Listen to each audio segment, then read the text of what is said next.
آگے ہے جی کنڈی کھڑکھڑانے سے دو لونڈیاں. یہ پرانی اردو ہے کنڈی کھڑکھڑانا. کنڈی آپ جانتے ہیں جو دروازے کی کنڈی ہوتی ہے. کھٹکھٹانا جدید اردو میں استعمال ہوتا ہے. اور لونڈیوں سے مراد یہاں پر دو لڑکیاں ہیں، دو عورتیں ہیں. اس سے آگے ہیں جی مشکل الفاظ. کباڑ بند کر لے یعنی دروازہ بند کر لے. اور جمعدار یعنی ایک رئیس، مالدار آدمی. محل سرا کا معنی محل نما مکان. اور اس سے آگے لفظ ہے موا. موا کا معنی مر جانا، جس کو ہم پنجابی میں مر جانا کہتے ہیں. اپنے تئیں کا معنی اپنے آپ کو. اور کم بخت کا معنی بدبخت. زرد زرد رنگت زرد زرد کا معنی رنگت پیلی پیلی. آنکھیں کرنچی یعنی نیلے رنگ کی. اور پچھواڑے اپلوں کے ٹال یعنی مکان کے پیچھے پاتھیوں کی جو پاتھیوں کا جہاں جمع کیا جاتا ہے اس کو اپلوں کا ٹال کہتے ہیں. ننگ دڑنگ جانگیے پہنے یعنی ننگا اور نکر پہنے ہوئے باہر. جانگیہ کچھے کہتے ہیں پنجابی میں، جس کو ہم کچھا کہتے ہیں اس کو جانگیہ کہتے ہیں اردو میں. ہم رکاب چلوں یعنی آپ کے ہم سفر چلوں، ہم ساتھ چلوں. شب رات کو کہتے ہیں. اور مسجد زرار کی طرح ویران وحشت ناک. مسجد زرار اس مسجد کہتے ہیں جسے منافقوں نے بنایا تھا مسجد نبوی کے مقابلے میں غالباً. ویران اور وحشت ناک کا معنی ڈراؤنی.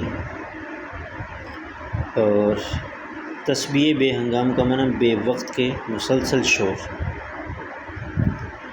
اور خود کھڑنچے کا فرش بن گیا تھا، کھڑی اینٹوں کا فرش بن گیا تھا. بطور دفع دخل مقدر اس کا مطلب ہوتا ہے کسی کے ذہن میں پہلے سے جو بات آ رہی ہے اس کو انسان بھانپ لے اور اس کے سوال کرنے سے پہلے اس کا جواب دے دے. اس کو کہتے ہیں دفع دخل مقدر.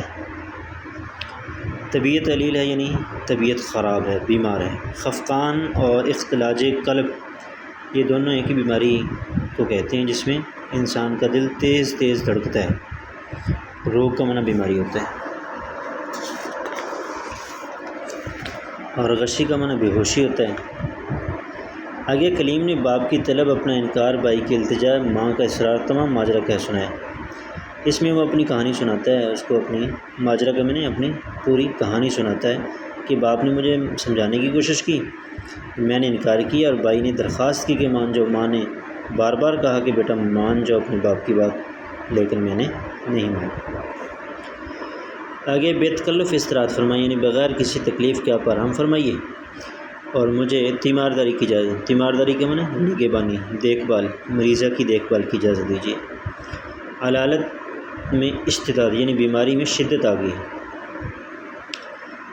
یہ دوہری محل سرائیں، محل نما مکان، معدد دیوان خانے یعنی ڈرائنگ روم. کئی پائیں باغ. پائیں باغ اس باغ کہتے ہیں جس میں مکان کے پیچھے باغیچہ ہو. حوض تالاب کو کہتے ہیں. حمام غسل خانے کو کہتے ہیں.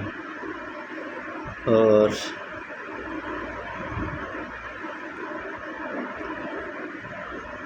دکانیں اور سرائیں. ایک متنفس کا معنی ایک جاندار کے لیے. میسر کا معنی موجود نہیں. تمام ترکے کا معنی تمام جائیداد پر. تم قابض یعنی تمہارا قبضہ ہے. تم متصرف ہو یعنی تمہارا ہی اس میں حکم چلتا ہے، اس میں تبدیلی جو بھی کرتے ہو تم ہی کرتے ہو. اس جاہ و عشمت کا ایک شمہ بھی نہیں یعنی اس شان و شوکت کی ذرا سی خوشبو بھی نہیں دیکھی.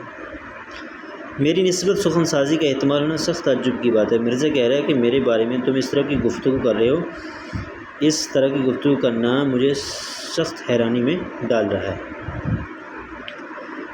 وہ وجہ بتاتے ہوئے کہتا ہے کہ مرحوم مفعول نے مجھے متبنہ کیا تھا. متبنہ کا معنی منہ بولا بیٹا بنایا تھا. اور کل رؤسا کا معنی شہر کے تمام امیر زادوں کو اس کا پتہ تھا. لیکن بعد میں کیا ہوا، رخنہ اندازیاں کی یعنی اس میں طرح طرح کی فتنے پیدا کرنے کی کوشش کی، اس میں لڑائیاں جھگڑے کرنے کی کوشش کی. بکھیڑا کہتے ہیں لڑائی جھگڑے کو. کوسوں کا میں میلوں دور بھاگتا ہوں. صحبت ناملائم دیکھ کر کنارہ کش ہو گیا ہے، یعنی اس نامناسب حالات کو دیکھ کر علیحدہ ہو گیا. کنارہ کش ہو گیا، علیحدہ ہو گیا. وویلا مچی ہوئی ہے، یعنی شور مچا ہوا ہے. یہاں تک